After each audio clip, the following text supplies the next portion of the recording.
शुभं कुरुत्वं कल्याणम् आरोग्यं धनसंपदा।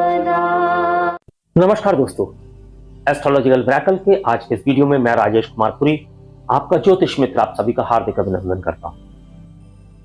हम वर्तमान में शनि के गोचर के ऊपर चर्चा कर रहे हैं, यानी शनि का गोचर जो कि 29 मार्च 2025 को कुंभ राशि से मीन राशि में हुआ है। यानी कि शनिदेव ने कुंभ राशि से मीन राशि में पदार्पण किया है 29 मार्च 2025 को। तो हम यहां पर अलग अलग राशियों पर इसके प्रभावों को समझ रहे हैं। इससे पूर्व हम मकर राशि की चर्चा कर चुके हैं, जो वीडियो आप यहां आई बटन में क्लिक करके देख सकते हैं। तदुपरांत हमने कुंभ, मीन और मेष राशि की चर्चा की। हमने इन राशियों की चर्चा पहले इसलिए प्रारंभ की क्योंकि यहां पर मकर राशि की 7.5 समाप्त हो रही थी और मेष राशि की 7.5 प्रारंभ हो रही थी। तो हमने समाप्त होने वाली राशि से लेकर प्रारंभ होने वाली राशि तक का वर्णन सबसे पहले कर दिया। अब हम अन्य राशियों की चर्चा करने जा रहे हैं। तो मेष राशि के बाद में आती है वृषभ राशि। तो वृषभ राशि के लिए पहले इस बात को समझना आवश्यक है कि शनिदेव का महत्व क्या है। तो जो वृषभ राशि है उसके नवम और दशम भाव के स्वामी शनिदेव होते हैं और वृषभ राशि वालों के लिए यह योग कारक भी होती है। हम चाहते हैं कि आप किसी भी गोचर को जब देखें तो अपने लग्न और चंद्र दोनों के अनुसार देखें। दोनों के अनुसार ही यह फल आपको प्राप्त होता है। तो यहां शनिदेव जो नवम और दशम भाव के स्वामी हैं, वह वृषभ राशि के 11वें भाव में पदार्पण कर चुकी है। 11वां भाव लाभ का होता है। तो हम यहां वृषभ राशि के जातकों के लिए लाभ की बात करेंगे। दृष्टि के हिसाब से बात करेंगे तो सामाजिक प्रतिष्ठा की बात करेंगे, कार्य क्षेत्र में नई संभावनाओं की बात करेंगे, संतान पक्ष, ज्ञान पक्ष से संबंधित जो विचार उत्पन्न होंगे उनकी बात करेंगे, क्योंकि इन्हीं क्षेत्रों पर शनिदेव का सबसे अधिक प्रभाव देखा जाएगा। हालांकि अन्य सभी क्षेत्रों पर जो प्रभाव पड़ने वाले हैं वह भी हम चर्चा कर रहे हैं, लेकिन इन्हीं क्षेत्रों को हम विशेष रूप से समझेंगे कि यह क्षेत्र कहीं ना कहीं बदलाव लेकर आने वाले हैं। और हम यह सारी चर्चाएं वृषभ राशि के अंतर्गत आने वाले नक्षत्रों पर करेंगे, यानी हर नक्षत्र के बारे में हम आपको अलग अलग बताएंगे। हम करियर और व्यवसाय की बात करेंगे तो हर नक्षत्र के लिए करेंगे, प्रेम और संबंधों की बात करेंगे तो हर नक्षत्र के लिए करेंगे, जो नक्षत्र वृषभ राशि के अंतर्गत है। तो वृषभ राशि के अंतर्गत कौन कौन से नक्षत्र आते हैं, सबसे पहले इस बात को समझते हैं। यहां पर कृत्तिका के द्वितीय, तृतीय और चतुर्थ चरण आते हैं। उसके बाद रोहिणी के चारों चरण आते हैं। तत्पश्चात मृगशिरा के प्रथम 2 चरण वृषभ राशि के अंतर्गत आते हैं। तो इन नक्षत्रों के जातकों के लिए सबसे पहले हम बात करेंगे करियर और व्यवसाय की। करियर और व्यवसाय में जब हम कृत्तिका नक्षत्र की बात करते हैं तो कृत्तिका नक्षत्र का स्वामी सूर्य है और यहां द्वितीय, तृतीय और चतुर्थ चरण आता है। तो सरकारी नौकरी वालों के लिए यह पदोन्नति का अवसर देने वाला गोचर है। इस गोचर के दौरान सरकारी नौकरी करने वालों की पदोन्नति हो सकती है। जो उच्च अधिकारी हैं उनसे संबंध मजबूत होंगे, लेकिन अहंकार को साइड में रखिएगा, अदरवाइज अहंकार के टकराने की वजह से समस्याएं और विवाद हो सकते हैं। नौकरी में बदलाव की संभावनाएं भी बन रही हैं, लेकिन यहां सोच समझकर निर्णय लेना होगा। क्यों? क्योंकि कहीं ना कहीं आपके लिए समस्याएं उत्पन्न होती हुई भी दिख सकती हैं। व्यापार में स्थिरता आएगी, लेकिन यदि आप व्यापार को बढ़ाना चाहते हैं तो आपको 2026 तक इंतजार करना चाहिए। फिर हम बात करेंगे रोहिणी नक्षत्र के जातकों के लिए। तो रोहिणी नक्षत्र के जातकों का जो करियर है वह धीमी धीमी गति से आगे बढ़ेगा। प्रगति होगी, लेकिन स्थिर और धीमी प्रगति होगी। मीडिया, कला, फैशन, फिल्म इंडस्ट्री से जुड़े हुए लोगों के लिए यहां अच्छे अवसर प्राप्त हो रहे हैं।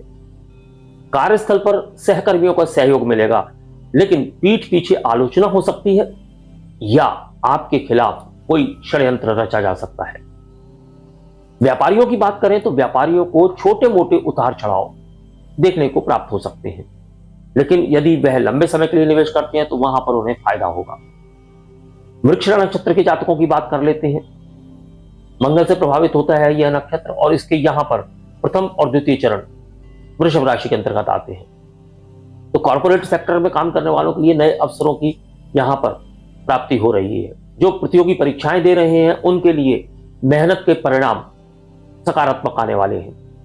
व्यापार में जोखिम लेने से फायदा हो सकता है, लेकिन यदि कोई आप निवेश कर रहे हैं तो वहां प्लानिंग आपकी अच्छी होनी चाहिए। जो लोग विदेश से जुड़े कामों में हैं उन्हें अच्छे अवसर प्राप्त हो सकते हैं। फिर हम बात करेंगे आर्थिक स्थिति की, यानी वृषभ राशि के अंतर्गत आने वाले इन सभी नक्षत्रों की आर्थिक स्थिति। कृतिका नक्षत्र वालों के लिए धन की स्थिति अच्छी रहेगी, लेकिन अनावश्यक खर्चे बढ़ सकते हैं। सरकारी कार्यों से आर्थिक लाभ प्राप्त होने के संकेत भी इस गोचर के दौरान मिलते हैं। रोहिणी नक्षत्र के जातकों की बात करेंगे तो पैतृक संपत्ति से लाभ मिलने की संभावनाएं हैं। शेयर बाजार और रियल एस्टेट में निवेश करने का यह अच्छा समय है, लेकिन लंबे समय के लिए निवेश करना ही उचित रहेगा। मृगशिरा नक्षत्र के जातकों को अचानक धन लाभ के योग बन रहे हैं, लेकिन खर्च बढ़ने के भी संकेत प्राप्त हो रहे हैं, तो खर्चे भी बढ़ जाएंगे। लेकिन कर्ज लेने और देने में इन जातकों को सतर्कता बरतनी चाहिए। पारिवारिक जीवन की बात करेंगे, कृतिका नक्षत्र के जातकों के परिवार में किसी बुजुर्ग की सेहत को लेकर चिंताएं उत्पन्न हो सकती हैं। पिता के साथ वैचारिक मतभेद भी हो सकते हैं। रोहिणी नक्षत्र के जातकों के लिए यदि देखा जाए तो पारिवारिक माहौल सुखद रहेगा, लेकिन घर के किसी सदस्य के स्वास्थ्य पर ध्यान देने की आवश्यकता महसूस हो। माता से विशेष सहयोग प्राप्त होगा। मृगशिरा नक्षत्र के जातकों के यदि पारिवारिक जीवन की बात करें तो भाई बहनों से संबंधों में सुधार हो सकता है। घर में किसी मांगलिक कार्य का आयोजन भी हो सकता है। प्रेम संबंधों और वैवाहिक जीवन की बात करें, यदि कृतिका नक्षत्र के जातकों की बात करें तो प्रेम संबंधों में अहंकार और गलतफहमियां उत्पन्न हो सकती हैं।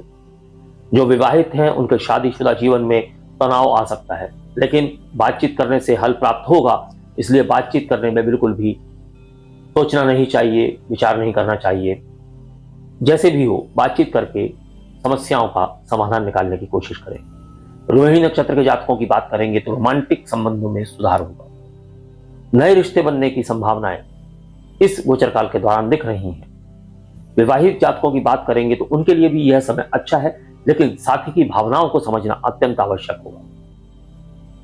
मृगशिरा नक्षत्र के जातकों के जो प्रेम की बात है वहां हमें जल्दबाजी दिखाई दे रही है, इसलिए प्रेम में जल्दबाजी ना करें, अन्यथा बाद में पछताना पड़ेगा। जो विवाहित हैं उन्हें अपने क्रोध पर नियंत्रण रखना चाहिए, नहीं तो विवाद बढ़ सकता है। फिर हम बात करेंगे स्वास्थ्य की। तो कृतिका नक्षत्र के जातकों में हृदय रोग और ब्लड प्रेशर की समस्याओं को देखा जा सकता है। हड्डियों और जोड़ों से जुड़ी हुई समस्याएं भी आ सकती हैं। रोहिणी नक्षत्र के जातकों की बात करेंगे तो मानसिक तनाव बढ़ सकता है। पाचन तंत्र से संबंधित या त्वचा से संबंधित समस्याएं आ सकती हैं। खान पान में विशेष ध्यान रखें। ध्यान और योग करने से आपको फायदा प्राप्त होगा। मृगशिरा नक्षत्र के जातकों के स्वास्थ्य की बात करें तो सिर दर्द और अनिद्रा की समस्या इन जातकों को हो सकती है। इन जातकों को वाहन चलाते समय सावधानी बरतने की आवश्यकता है, क्योंकि दुर्घटना होने की आशंकाएं भी इस गोचर के दौरान दिखाई दे रही हैं। फिर हम शिक्षा और प्रतियोगी परीक्षाओं की बात करेंगे। तो कृतिका नक्षत्र के जातकों के सरकारी परीक्षाओं में सफलता प्राप्त करने के योग बन रहे हैं। रोहिणी नक्षत्र के जातकों को या छात्रों को कहा जाए तो कड़ी मेहनत करनी पड़ेगी, सफलता तभी प्राप्त होगी। मृगशिरा नक्षत्र के जातकों की बात करें तो उन्हें उच्च शिक्षा या विदेश में पढ़ाई के अवसर प्राप्त हो सकते हैं। फिर हम बात करेंगे आध्यात्मिकता और मानसिक शांति की। कृतिका नक्षत्र के जातकों का झुकाव आध्यात्मिकता की ओर बढ़ सकता है। रोहिणी नक्षत्र के जातकों की बात करेंगे तो ध्यान और योग से मानसिक शांति प्राप्त होगी। मृगशिरा नक्षत्र के जातकों की बात करेंगे तो रहस्यमयी और गूढ़ विद्याओं की ओर इनका रुझान बढ़ सकता है। अगर कुल मिलाकर देखा जाए तो वृषभ राशि के जातकों के लिए यह समय आर्थिक रूप से अच्छा रहेगा, लेकिन खर्चों पर नियंत्रण रखना होगा। करियर में कहीं कहीं स्थिरता और कहीं कहीं अस्थिरता भी दिखाई दे रही है। जो प्रगति होगी वह धीमी गति से होगी। परिवार में रिश्तों में तालमेल बिठाने की आवश्यकता है। स्वास्थ्य पर ध्यान देने की आवश्यकता है। आध्यात्मिकता का योग यहां पर तीनों नक्षत्र के जातकों के लिए दिखाई दे रहा है। हम इनके उपायों की बात करते हैं कि शनि के इस गोचर में जातकों को किस प्रकार के उपाय करने चाहिए, तो तीनों नक्षत्र के जातकों को शनिवार को शनि मंत्र का जाप करना चाहिए, ओम शम शनिश्चराय नमः। और यदि संभव हो तो शनिवार की संध्या काल पीपल के वृक्ष के नीचे बैठकर एक तेल का दीपक प्रज्वलित करें और साथ ही साथ पीपल को जल चढ़ाएं और वहां बैठकर इस मंत्र का जाप करें। शनिवार के दिन काले तिल, उड़द की दाल और लोहे की चीजों का दान करना चाहिए। गाय को हरा चारा खिलाना और काले कुत्ते को रोटी खिलाना भी इस राशि के जातकों के लिए शुभकर होगा। हनुमान चालीसा और शनि चालीसा का पाठ अवश्य करें। अपनी कुंडली के अनुसार इस राशि के जातकों को नीलम या फिरोजा रत्न धारण करना चाहिए। यदि कुंडली में लग्न कोई अन्य हो तो कभी कभी नीलम या फिरोजा फायदा नहीं करेंगे। ऐसी स्थिति में अपनी कुंडली का विश्लेषण करवाने के बाद ही किसी रत्न को धारण करें। जैसा कि हमने देखा कि यह गोचर वृषभ राशि वालों के लिए किस प्रकार का है। लाभकारी भी है लेकिन मेहनत मांग रहा है, धैर्य मांग रहा है। इन सभी उपायों के अलावा यदि अपने कर्मों को भी सही दिशा में रखेंगे तो आपको लंबी अवधि के लिए सफलता और समृद्धि भी प्राप्त हो सकती है। जो कुछ भी आपके जीवन में होगा वह सकारात्मक हो सकता है, क्योंकि जैसा हमेशा हम कहते हैं कि शनि न्यायाधीश हैं और इतने निष्ठावान न्यायाधीश हैं कि यह अपने अपनों को भी नहीं छोड़ते। अगर कर्म आपके गलत होंगे तो भले ही आपकी राशि कहती हो कि सकारात्मक फलों की बात, लेकिन यहां आपको नकारात्मक फल प्राप्त हो जाएंगे। और कर्म यदि अच्छे होंगे तो लाख नकारात्मकताएं यह गोचर दिखाता रहे, वह सभी नकारात्मकताएं सकारात्मकताओं में परिवर्तित हो जाएंगी।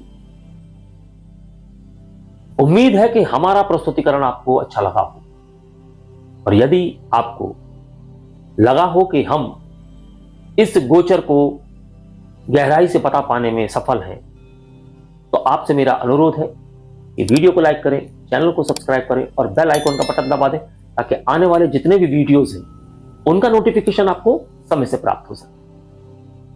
अगले वीडियो में इस श्रृंखला के अगले वीडियो में हम बात करेंगे मिथुन राशि की, यानी कि जो गोचर अभी चल रहा है, इस गोचर का मिथुन राशि के जातकों पर और उसके अंतर्गत आने वाले नक्षत्र के जातकों पर किस प्रकार का प्रभाव पड़ने वाला है, इसकी बात करेंगे।